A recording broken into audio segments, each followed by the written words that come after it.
Hello friends, my name is Kajal और आप सभी का स्वागत है मेरे चैनल पर।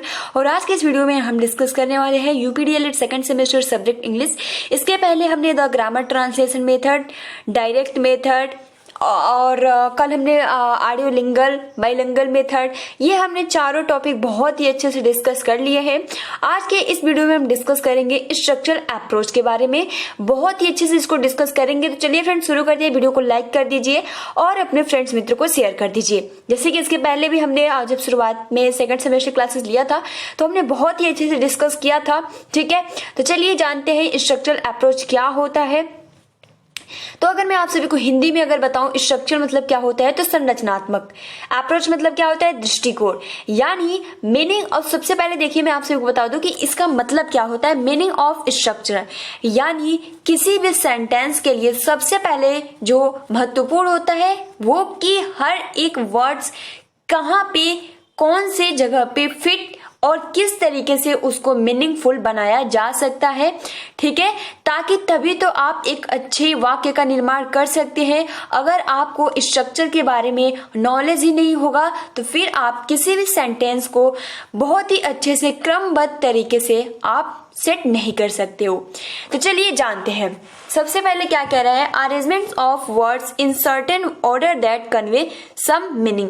यानी देखिए अभी मैंने बताया कि यहाँ पे यही होता है कि किस तरीके से किसी भी वर्ड को किस तरीके से उसको अरेंज किया जाए कि उससे कुछ अर्थ, मीनिंग निकल सके। दूसरा जो पॉइंट कहता है different arrangement of words convey different meaning, यानी अगर आप अरेंजमेंट अलग ढंग से करते हैं तो क्या डिफरेंट मीनिंग यानी उसका अलग अर्थ निकलता है। अभी एग्जांपल के लिए अगर हम कहें कि आई एम रीडिंग, ठीक है, आई एम रीडिंग, तो यहाँ पे क्या होगा, मैं पढ़ रही हूँ, एम आई रीडिंग। तो अब देखिए आपका केवल और केवल क्या है, आई एम और रीडिंग। आपके सामने तीन वर्ड दिख रहा है। अब आप इसको किस तरीके से सेट कर सकते हो जिसका अलग अलग अर्थ निकले। जैसे कि तीन ही वर्ड है। सबसे पहले जो मैंने वहां सेंटेंस बोला आई एम रीडिंग, बट जैसे कि अब क्या कर देंगे, एम आई रीडिंग, मतलब मैं पढ़ रही हूं, क्या मैं पढ़ रही हूं। तो आप देख सकते हो कि तीन वर्ड्स है, लेकिन जब स्ट्रक्चर हम इस तरीके से सेट करते हैं कि कुछ उसका अलग अर्थ निकलता है। ठीक है, और फ्रेंड्स आप सभी को बताऊं कि ये जो आपका स्ट्रक्चरल मेथड होता है सबसे ज्यादा जो फोकस किया जाता है वो लिसनिंग और स्पीकिंग पर किया जाता है। जैसे कि मैंने कल डिस्कस भी किया था, जो बाइलिंगुअल मेथड होता है या फिर जो ऑडियो लिंगुअल मेथड होता है वो किस पे फोकस होता है, तो स्पीकिंग और लिसनिंग पे ज्यादा फोकस होता है। चलिए कुछ एग्जाम्पल देख लेते हैं ताकि आप सभी को बहुत ही अच्छे से समझ में आ जाए। जैसे देखिए सी इज स्मार्ट, यानी वह सुंदर है। ठीक है, इज सी स्मार्ट, क्या वो स्मार्ट है, स्मार्ट सी इज, वाकई वो स्मार्ट है।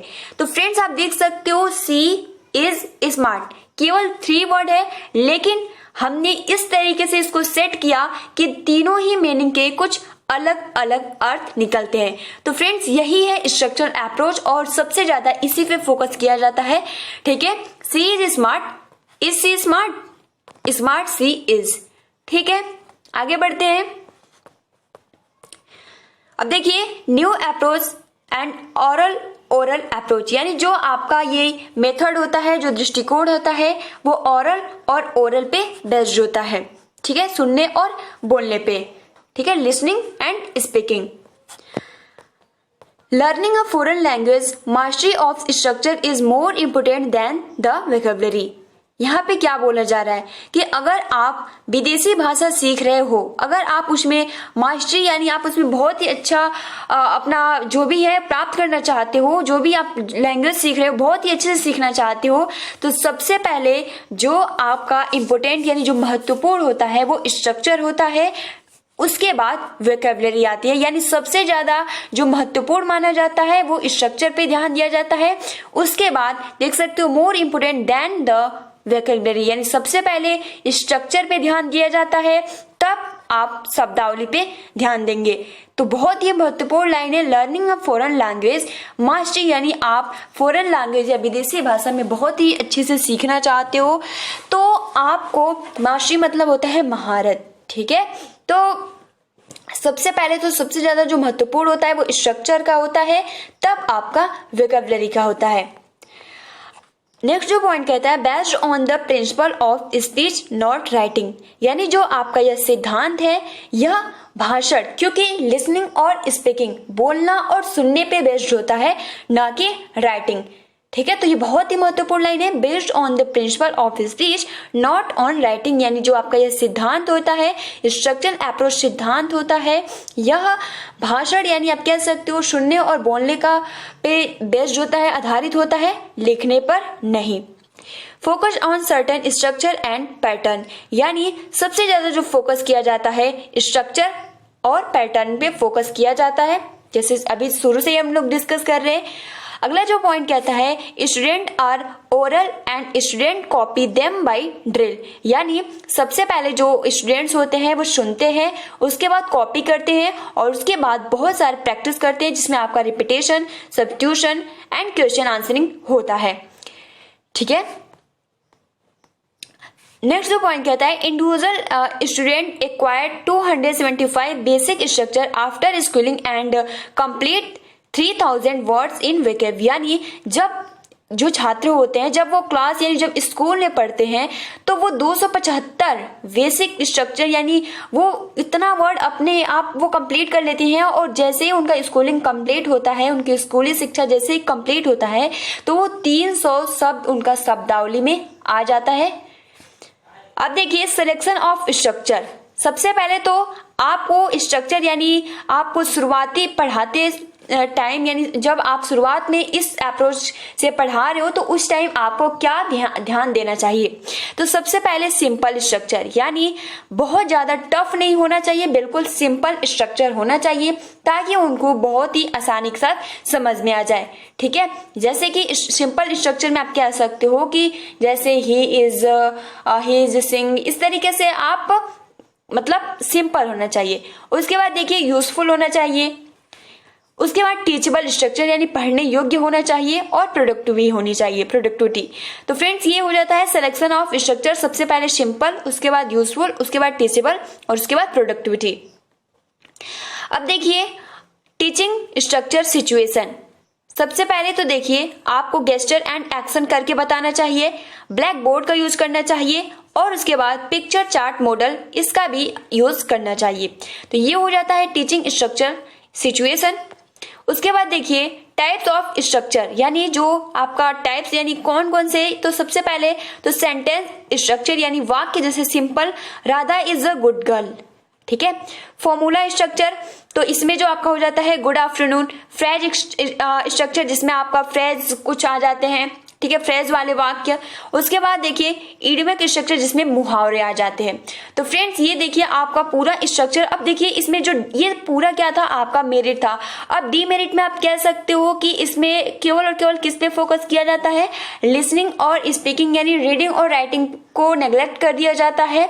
ठीक है, और इसमें जो वोकैबुलरी पे ध्यान नहीं दिया जाता है, इसमें बोला जाता है कि सबसे ज्यादा जो फोकस करना चाहिए वो स्ट्रक्चर यानी संरचना पे फोकस करना चाहिए, और उसके बाद आपको वोकैब पे बढ़ना चाहिए। उसके बाद देखिए सबसे पहले तो इसमें जो आपका जो भी छात्र होते हैं वो सबसे पहले जो भी टीचर पढ़ा रहा है उसका कॉपी करते हैं, मतलब सुनते हैं, फिर उसका कॉपी करते हैं, और उसके बाद वो प्रैक्टिस रिपीटिंग ये सब करते रहते हैं। तो आप देख सकते हो कि टीचर सबसे पहले पढ़ाता है, उसके बाद उसका कॉपी, यानी जो छात्र होते हैं इसमें भी क्या वो अपना पॉइंट नहीं रह सकते। सिंपल आप सभी को समझ में आ गया होगा, और सबसे ज्यादा फोकस किया जाता है वो संरचनात्मक, और जो उनका टीचिंग मेथड होता है वो ओरल और ओरल यानी लिसनिंग एंड स्पीकिंग होता है। ठीक है, तो फ्रेंड्स चलिए एक बार और आप सभी को बता दें ताकि 2 मिनट में आप सभी को बहुत ही आसानी के साथ क्लियर हो जाए। देखिए अगर आपके एग्जाम में आता है स्ट्रक्चरल अप्रोच क्या होता है, इसका मीनिंग क्या होता है, तो सबसे पहला जो आपका पॉइंट होगा arrangement of words in certain order that convey some meaning, यानी किसी भी वर्ड्स को किस तरीके से हम उस पे सेट करें, अरेंज करें ताकि उसका एक मीनिंगफुल वाक्य बन सके। Different arrangement of words convey different meaning, यानी डिफरेंट तरीके से अगर हम अलग तरीके से उसका अरेंज करते हैं तो उसका अलग अलग अर्थ भी निकलता है। जैसे आप सभी को she is smart, is she smart, smart she his. New approach सबसे महत्वपूर्ण ओरल अप्रोच यानी लिसनिंग और स्पीकिंग पे ये बेस्ड होता है। अगर आपको लर्निंग, यहाँ पे कह रहा है learning a foreign language mastery of structure is a more important then the vocabulary, यानी अगर आप फॉरेन लैंग्वेज सीख रहे हो उसमें आपको मास्टरी हासिल करना है तो सबसे पहले तो आपको स्ट्रक्चर पे ज्यादा फोकस करना होगा, उसके बाद आपको वोकैबुलरी पे ध्यान देना होगा। बेस्ड ऑन द प्रिंसिपल, यानी जो ये आपका स्ट्रक्चर होता है यह सिद्धांत भाषण यानी लिसनिंग और स्पीकिंग पर होता है, not writing. Focus on certain structure and pattern, यानी सबसे ज्यादा फोकस किस पे किया जाता है, स्ट्रक्चर एंड पैटर्न पे किया जाता है। स्टूडेंट और oral and student copy them by drill, यानी सबसे पहले तो जो स्टूडेंट्स होते हैं वो सुनते हैं, उसके बाद कॉपी करते हैं, फिर बहुत ज्यादा ड्रिलिंग यानी प्रैक्टिस करते हैं, repetition, substitution and question answering करके इस तरीके से याद करते हैं। Individual student acquired 225 basic structure after schooling and complete 3000 words in vocab, यानी जब वो स्कूल में होते हैं तो 275 इस तरीके से बेसिक स्ट्रक्चर उनको पता होता है या vocab का पता होता है, और उसके बाद जैसे उनकी स्कूली शिक्षा समाप्त होती है तो वो 300 वर्ड्स उनके vocab में आ जाता है। सिलेक्शन ऑफ स्ट्रक्चर सबसे पहले सिंपल होना चाहिए, फिर यूजफुल और प्लस टीचेबल, और उसके बाद प्रोडक्टिव भी होनी चाहिए। उसके बाद देखिए टीचिंग स्ट्रक्चर, यानी आप किस तरीके से यूज कर सकते हो, तो एक्शन करा के, ब्लैक बोर्ड का यूज करके, पिक्चर चार्ट मॉडल दिखा के।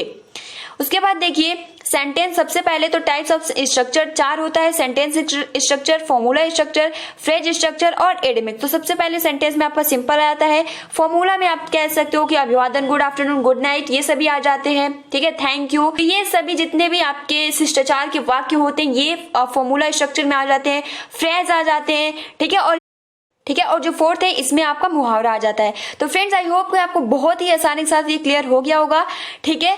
तो फ्रेंड्स आज के लिए इतना ही, वीडियो को लाइक कर दीजिए और अपने फ्रेंड्स मित्रों को शेयर कर दीजिए। और अगर आप मेरे चैनल पे पहली बार विजिट कर रहे हो, और फ्रेंड्स सबसे महत्वपूर्ण कि अगर आपने the grammar translation method, the direct method, audiolingual method, bilingual method, approach क्या होता है, ठीक है, मेथड क्या होता है, आपकी लाइफ में इंग्लिश का क्या इंपोर्टेंस है, आप सभी को डिस्क्रिप्शन बॉक्स में लिंक मिल जाएगा हर एक वीडियोस का, आप वहां से जाकर देख सकते हैं। तो फ्रेंड्स आज के लिए इतना ही, वीडियो को लाइक कर दीजिए और अपने फ्रेंड्स मित्रों को शेयर कर दीजिए। मिलते हैं 9 बजे वाली क्लास में।